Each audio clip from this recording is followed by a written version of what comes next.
crença que casar cedo, até hoje eu acho que assim, casar cedo não é bom. Da onde vem essa crença? Tua mãe casou muito cedo? Tuas tias? Não. Tua avó? Minha mãe não casou, ela, né, se juntou, né? Então, mas não sei. Eu acho que é uma crença que veio. Né? Rafa? Pra mim é complicado hoje. Casamento coisa. Na minha época eu achava que casamento era uma ilusão. Que em algum momento a mulher ia sair traumatizada. De algum momento. Hoje eu sou casada, então eu não tenho mais essa sensação. Mas tu acreditava que o casamento era algo que gerava dor. Exato, que era uma ilusão, que era uma emoção e depois acabava sendo algo muito frustrante pra família, pra todo mundo, que só gerava dor e não gerava tanto amor assim na balança de longo prazo que eu imaginava. Gui, casamento. Casamento pra mim é servir, proteger, amar e somar. Muito bom? Ótima crença. Nádia, o que é o casamento pra ti? Preferia sempre o trabalho. Tinha uma crença que trabalhar é melhor que casar. Não queria casar, só queria trabalhar e ter minha vida independente. Eu ressoei aí com a crença do... Nem imaginava que ia casar. Nem planejei. Não, eu quando criança eu dizia que eu não queria casar. Tu Eu tinha uma tia solteira e provavelmente eu espelhava a independência que ela tinha, né? Essa liberdade, uma mulher assim que, né, já tinha sua própria autonomia. Eu achava aquilo... Mas teus pais eram casados? Casados. Não tinha... Mas tinha uma tia... Mas tinha uma tia que eu admirava muito. Mas aí, né, tempo passa, criança, adolescência, aí veio a crença do príncipe encantado. Né? A crença do príncipe encantado. Eu espero o homem perfeito. Aí depois de vários relacionamentos a gente vê que o príncipe é a gente que cria e que a gente pode manter ou não, dependendo do que aquela relação tá num equilíbrio ok, né? Ou não. A gente vai... Mas são essas duas aí ao longo da vida. Beleza, casamento. Eu tinha duas também.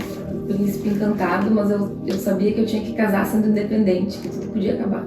Mas eu tinha esperança. Tinha medo que algo pudesse acontecer de ruim também. Eu tinha essa do príncipe encantado. Eu queria ter uma família grande, 3, 4 filhos, mas ao mesmo tempo eu tinha que ser independente, porque aquilo ali poderia acabar. Então, eu tenho que, primeiro, antes de casar, eu pensava na minha cabeça que eu tinha que ter dinheiro, profissão, mas eu acreditava no príncipe encantado. Eram as duas coisas. Mas eu tinha que estar rica antes. Eu sempre pensava assim, eu vou casar, mas antes eu tenho que ter tudo, porque se acabar, eu não tô ali. Eu tinha crença de casar também, de ter filhos, sempre tive vontade de casar, de ter filho e de permanecer naquele relacionamento, né? Mesmo que doesse, a quem doesse. Tu acreditava num casamento duradouro. Duradouro, mesmo doendo em quem doesse. E porque depois de ser mãe também, não ser mãe solteira, não queria ser mãe solteira, então eu acreditava no casamento duradouro. Eu sempre sonhei em casar. Desde pequena? Desde pequena. Eu brincava que eu tava casando, né?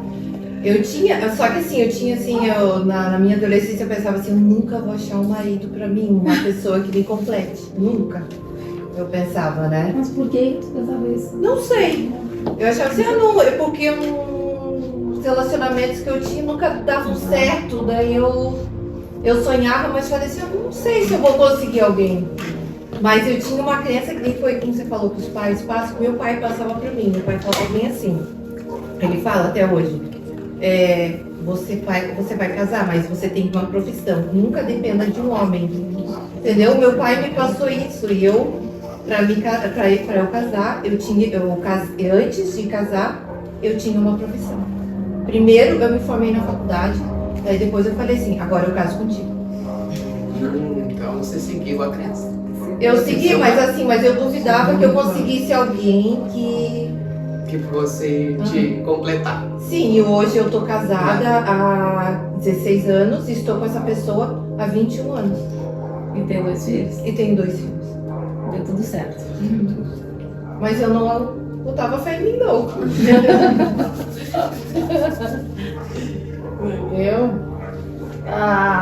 Eu acho que na minha juventude, quando eu era bem mais nova, eu acreditava que o casamento era extremamente necessário para que eu pudesse ter filhos. Que era o meu maior sonho. Era o filho, não era o casamento. Não. Isso era só um instrumento. E foi o que aconteceu.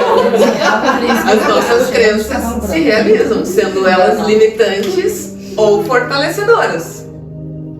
Elas se realizam. Hoje em dia eu penso que eu não precisaria ter casado para ter a minha filha. E só. Um pouquinho de cada, mas... Tem umas 80 crenças aí. Eu vou resumir. Eu tive a minha primeira crença, aquela família, sabe, da propaganda de margarina. Como eu só tinha um irmão, eu pensei assim, quando eu me casar eu quero ter uma mesa grande, igual de Mariana, cheio de gente na volta, assim, cheio, um monte de gente. Eu, meu marido e 6 filhos. Era a minha crença. Foi tudo errado, eu casei com 17 anos. Com 17 anos eu estava casando, tive 3 filhas, 2 de um marido e a última de outro relacionamento. Já tive uns 3 relacionamentos, não fiquei casada com nenhum. E tô assim, mas eu tô feliz, entendeu? Não sofri tanto. Eu sofri mais no criar as filhas sozinha, foi a minha dificuldade criar sozinha. Mas eu concordei muito com ele. Tu resumiu o que é o casamento, é o que tu falou. Isso é o que eu acho hoje que é um casamento, é dar. Então eu tinha um pouco desse dar. Por isso que eu sonhava com aquela família de margarina, cheia de gente, eu ser a velhinha, ter neto, ter filho, e eu sempre fazendo comida. Isso sempre me assustou muito, tanto que eu acabei me casando jovem ano passado, né, no papel, assim. E eu tinha muito medo, eu nunca quis ser essa pessoa. Particularmente eu não quero ter filho, mas eu nunca quis ser essa mãe de família. Isso me aterrorizava muito. Se eu casar, eu vou ter que virar isso. Então isso me assustava muito quando falavam sobre casar. Pensem o quanto é forte essa consciência que vocês têm sobre o casamento, porque a maioria daqui relatou, né, que olhou para o casamento dos pais ou não queria repetir aquilo ou não. A gente acaba formando esses padrões, né, dessas crenças, conforme a gente vai enxergando o mundo, conforme a gente vai se desenvolvendo nessa primeira, segunda e terceira infância ali, a gente cria essas crenças. E essas crenças, elas podem ser limitantes ou elas podem ser fortalecedoras, como a do Guilherme. Por quê? Porque às vezes eu tenho uma crença que casamento é bom, melhor é morrer queimado, como a minha, e às vezes eu tenho uma crença que casamento é amar, cuidar e proteger. Posso falar uma coisa, eu concordei com ele, mas às vezes a pessoa que tu casou não tem esse mesmo pensamento, aí a casa cai. Por quê? Porque a crença da outra pessoa pode ser que nem a minha, que casar é bom, melhor morrer queimado. Por que a gente tem o desejo de mudar a outra pessoa? E a gente quer, não, eu quero que se realize o meu desejo. Eu só trouxe isso pra gente perceber o quanto essas crenças, elas podem ser limitantes ou elas podem ser fortalecedoras. Não te fortaleceu ter se formado antes de casar? E tu continua casada hoje, sim, então, depois de ter, então, essa também foi uma crença fortalecedora que teu pai te deu. Sim. Então, é nisso que eu falo. Às vezes a gente cria essas crenças pelo que os meus pais, os meus cuidadores me falaram, só que a gente tem a outra moeda, que é a repetição de padrão, que são quando a gente segue, que é um outro conceito de Bert Hellinger, no amor cego. Eu sigo os padrões da minha família, dos meus pais, dos meus antepassados, por um amor cego. Eu faço igual. Eu quero fazer diferente. Minha mãe não casou, minha mãe não teve isso, ou que teve problema no casamento, mas eu quero fazer diferente. Mas por um amor cego, eu acabo repetindo exatamente a mesma história. Então, vou dar só um exemplo aqui rápido. Minha mãe se separou do meu pai quando eu tinha 1 aninho, por ali. 3 anos. 3, por aí. Eu me separei do meu primeiro marido quando minha filha tinha 3 anos. Então, são coisas assim que quando a gente vai olhar para a nossa história, quando a gente vai olhar para as nossas relações e como se consolidou essa nossa forma de se relacionar, eu olho E eu, meu Deus do céu, eu não esperava casar e me separar, né? Com a minha filha tão pequena, enfim. Mas a gente acaba inconscientemente repetindo alguns padrões que, né, muitas vezes não são necessários, mas o primeiro passo é eu despertar uma consciência de que algo está errado. Quando que eu desperto essa consciência? Quando eu começo a passar por uma situação por diversas vezes. Quando eu começo a me relacionar com alguém e termina, e a pessoa me trai, e acaba, e não dá certo, e eu não caso, e aí aquilo se repete, parece... Quando isso começa a nos incomodar, ou em relação ao trabalho, eu saí do emprego, meu chefe me perseguia, eu fui para outro, tinha outra pessoa que me perseguia, então tipo, o que está acontecendo? Que tá de novo? Eu não consigo, né, fazer o que eu gosto, eu estou numa empresa para... Isso acontece. E o que acontece? Quando eu consigo, através dessa dor, né, de estar num trabalho com que eu estou insatisfeito, de estar num vazio existencial, de não ter um relacionamento amoroso, de não ter conseguido construir uma família, quando a gente começa a sentir essas dores, é quando a gente começa a querer dar o primeiro passo, ou o segundo passo, nesse caminho interno. O caminho é sempre interno. Por isso, complementando a fala da Nani, as pessoas querem mudar o outro. E não existe mudar o outro. O que a gente tem controle? Sobre nós mesmos. E olha lá. Muitas vezes não temos, né? Muitas vezes buscamos isso, né? Mas nós não temos controle sobre o outro, nós não temos controle sobre aquele trabalho, nós não temos controle sobre como aquela pessoa vai agir, mas nós temos controle sobre como eu vou reagir àquela situação. Então, o trabalho sempre vai ser de fora para dentro. Eu posso não controlar o outro. Ele falou aquilo para mim, eu me magoei, mas como eu vou responder a ele, se eu vou reagir àquilo e agredi-lo também com palavras ou enfim, numa reação automática, eu não estou conseguindo controlar as minhas emoções. Porque quando eu estou num caminho de amadurecimento, de autoconhecimento, de busca interna, o mais importante não é como o outro fala comigo, o mais importante é como eu reajo a cada situação. Como eu reajo a cada situação vai definindo quem eu sou e o meu caminho de busca.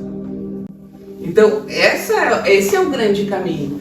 Então, como é que nós chegamos aqui na constelação familiar? Para quem é a constelação, então? Para quem já iniciou um processo de buscar por que essas dores e sofrimentos estão se repetindo na minha vida. Por que eu já fui em igreja, já fui nisso, já fui em terapia, já fiz isso e não consigo mudar a minha forma de me relacionar com as pessoas. Eu continuo sendo passada para trás, traída, continuo tendo relações ruins. Então eu já comecei um caminho, eu já tenho consciência de muitas coisas e aí eu tô pronto para estar numa constelação familiar, porque eu vou ter que olhar e ver a verdade, aceitar aquilo que está sendo representado dentro desse campo. E aí muitas pessoas que não estão preparadas também para aceitar a realidade como ela muitas vezes se revoltam com aquilo, muitas vezes saem muito pior de quando vieram. Então uma coisa muito importante que eu sempre faço nas constelações em grupo ou dentro das minhas terapias é de ter uma consulta de retorno, porque isso é algo que é muito importante dentro do processo. A pessoa passa por um baita de um processo aqui interno, muitas coisas são reveladas e cada um tem o seu tempo de absorção. Cada um tem o seu tempo de entender as coisas. Tem gente que leva 3, 4 meses para entender algo que foi dito aqui hoje. Tem gente que leva 1 ano. E tem gente que acorda amanhã de manhã, meu Deus do céu, que mundo é esse? O que está acontecendo aqui? Eu preciso fazer diferente. Eu preciso fazer alguma coisa. E aí sonha, e aí tem isso, tem aquilo. Então, eu sempre faço assim, eu faço a constelação familiar depois de 14 dias, de 2 semanas. Eu faço uma reconsulta para ver de tudo que foi trabalhado, de tudo que a pessoa enxergou, se ela teve alguma resposta para aquele problema dela, como ela lidou com isso, se ela está com algum desafio. Por exemplo, na outra constelação que eu fiz, a menina tinha dores de cabeça. Então, né, da reconsulta se fez algo, né, perguntando como tá essa dor na cabeça, né? Como é que tu lidou com isso, com as informações que você obteve, as respostas, né, que o campo te trouxe. E nesse lugar do trabalho, é um lugar onde eu me comprometo a estar a serviço aqui desse campo, dessa constelação, mas eu me comprometo também de olhar para aquela dor que a pessoa pode ter carregado, né, depois de uma sessão. Porque muita gente fica sofrendo pelo que enxerga, porque é um processo de aceitação, né? É um processo de aceitação, de tu poder enxergar as coisas como elas realmente são. A minha família é assim, o meu sistema foi esse, aconteceu isso. Eu preciso aceitar tudo como é.